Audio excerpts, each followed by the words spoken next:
My 29 female brother, 26, has a significant disability and requires essential 24/7 care. As long as I can remember, my parents said that I would take care of him when they could no longer, and for most of my life I agreed. Then I got a scholarship, went to college and grad school, met my French husband and moved to Europe. Now I'm living a great life in France, until my parents called on Sunday.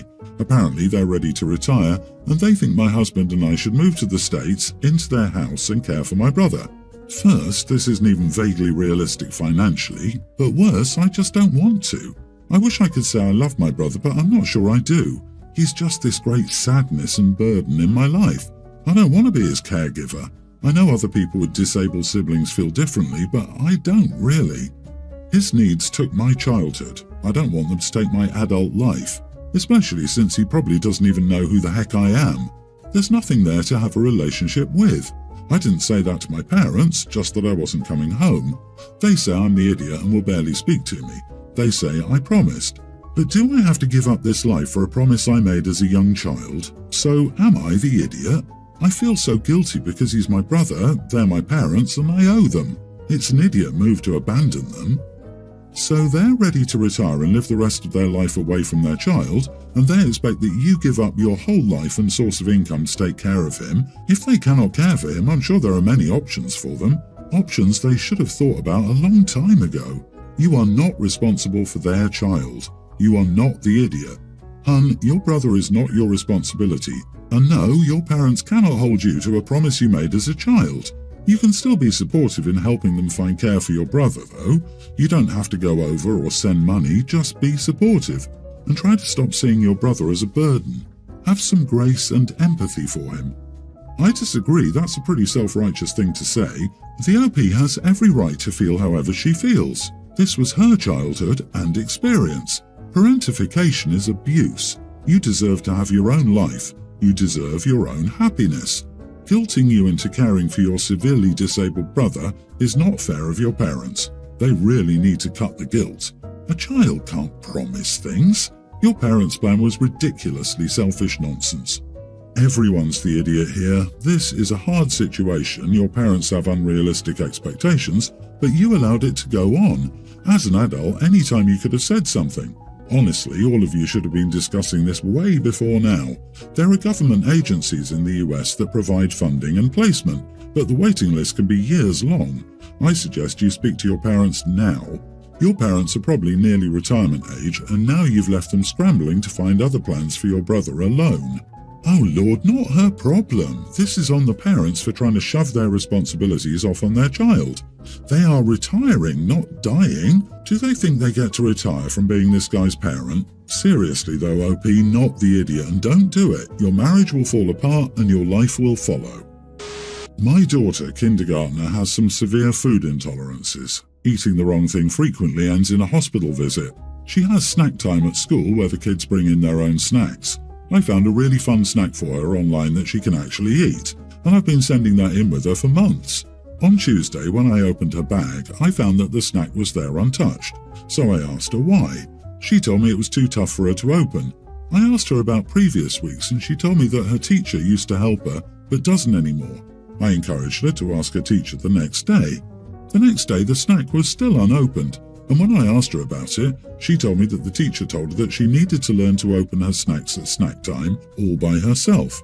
So I sent the teacher an email explaining that the snack is quite tough to open, even for adults sometimes, and that it would be super helpful if she could help my daughter open her snack when she's unable to do so. Otherwise, she has an 8-hour school day with only her lunchtime to eat. I was nice about it, but you better believe it did make me a bit angry that she would rather let a kid go without a snack while all the other kids ate one than help a young child open a snack. I picked her up on Thursday and she still had an unopened snack. At this point, I called the teacher to ask what was going on, and she said that their goal for the last few months of kindergarten was to promote independence and that she couldn't do that if they had to hold the kid's hand at every turn. She said it might help if I sent my kid in with a normal snack instead of such a bizarre, difficult to open one. She is very aware of my daughter's food intolerances. At this point, I politely thanked her and called the principal, asking him to move my daughter to a different classroom. I said that it was very inappropriate to emphasize that my daughter's snacks weren't normal enough, given that she couldn't live a normal life. I wish I could give her some Cheetos or a pack of cookies like the other kids get, but I can't. And I just wanted my daughter to have something a little bit more fun when all the other kids were eating those things. She moved rooms, but her previous teacher sent me a message about how I've really made things difficult over a snack. Apparently, they've started an investigation and are monitoring how she interacts with kids. 2 of the moms that she knows better than me commented in the moms group chat that the way the teacher was treated in regards to this is completely unfair, and that a child's food issues shouldn't be their teacher's issue to deal with. So, am I the idiot? Should I just send in a different snack? Edit, I asked a couple of times why I can't open the snack before school. For some reason, school policy is that the snack has to be a single-serve item in a sealed package and not in a Tupperware container, and it won't allow repackaging. Also, kindergartners are not allowed to carry scissors. No exceptions. Not the idiot. If they're making requirements of how a snack is packaged, then they're responsible for ensuring said packaging is open for the child if the child has difficulties opening it, regardless of food intolerances or allergies. This has nothing to do with teaching kids independence. Yeah, I don't think letting a kid miss out on the snack time that everyone else gets when her mother gets her a snack that agrees with the school's policy teaches anything other than discouraging her from asking for help in the future. This teacher sounds lazy or entitled. I can't believe some parents are taking her side. Also, for the teacher to contact you afterward and complain about your concerns was really unprofessional. I teach high school students who need help with opening stuff sometimes, or fixing things, and sometimes I ask them for help too. While I understand the need for teaching independence, I feel like this was a weird hill to die on due to dietary restrictions. Also, I hope you've screenshotted the conversation of the mothers moaning and shared that with the principal, as that shows the teacher has been gossiping. My son Henry divorced his wife Rachel a year ago. Their divorce wasn't exactly messy, but it wasn't easy either. I stay in contact with Rachel for my granddaughter's sake. My granddaughter is a pre-tween, and Rachel also has another daughter, Amy, 3 years older than my granddaughter, who is not my son's child. She was from a past relationship Rachel had. Now, the thing is, Amy grew up calling me grandma for pretty much her whole life. I treated her exactly the same as I did my biological granddaughter. I would always take candy for both of them, give them both a little bit of pocket money and hugs, and love, and still do love, Amy as much as I do my granddaughter. As far as I'm aware, she's my second granddaughter. When my son and his wife divorced, I stayed in contact with his now ex-wife to contact my granddaughter, and Amy has her own mobile phone. I also have her phone number and stay in contact with her occasionally. She still calls me grandma as well. I didn't think this would be a problem. However, last week when it was Amy's birthday, I gave Rachel some money to buy her a present from me. She was thankful, bought her a gift, wrapped it and sent me a picture of her opening it. Later that day, my son came round to visit me and my phone rang. Amy called to say thank you for her birthday present. My son told me he found it inappropriate for me to talk to his ex-wife and her daughter when she was not my granddaughter. He said, I have absolutely no reason to be in contact with either of them, as I see my biological granddaughter regularly, and that she's the only one who's family. So his ex-wife and Amy, who are no longer family, have no reason for me to be in contact with them. I disagree, as I only speak to Rachel about my granddaughter, and I speak to Amy as, for the last 10 years, I've been treating her exactly the same as my biological granddaughter. It would be unfair now to no longer have contact with her after so long. Am I the idiot for staying in contact with them both? I don't feel like I'm doing anything wrong. I never discuss my son with either of them. I simply check in and see how they are. Not the idiot. He's been in the girl's life for 10 years and he's not staying in touch and doesn't seem to care or worry about her. That should be the issue here. Be careful he doesn't decide to not let you see your other granddaughter just because he doesn't agree with you. Your son is a major idiot, though. Amy has been a significant part of your lives for 10 years and your son is upset that you still talk to her and treat her with kindness instead of dropping out of her life entirely as though she doesn't matter at all. Is he demanding you do that to a literal child? No wonder his wife divorced him. What a selfish, spiteful idiot. Agree, that's a lot of time to form a bond beyond a casual relationship. Your son is selfish, thinking his anger towards his ex is more important than your love for the children. He cannot tell you to change your priorities. I understand that your son is hurting, but you're only demonstrating love for the kids. Once again, the father's wisdom in the movie Clueless. You divorce wives, not children. Grandma gets it, but Dad does not. Grandma, carry on. Family is not necessarily defined by blood. If you and Amy believe your grandma and granddaughter, then you are. Don't let anyone say otherwise. I, female 25, work in tech, and a lot of my friends and I from my college program and work are fortunately well off. For example, one of my friends, female 25, hosts these quarterly black tie galas that are honestly super cool because she's excellent at planning events. She kept begging me to bring a date to her February gala and even sent me the social media of a bunch of guys from college and this company we interned at.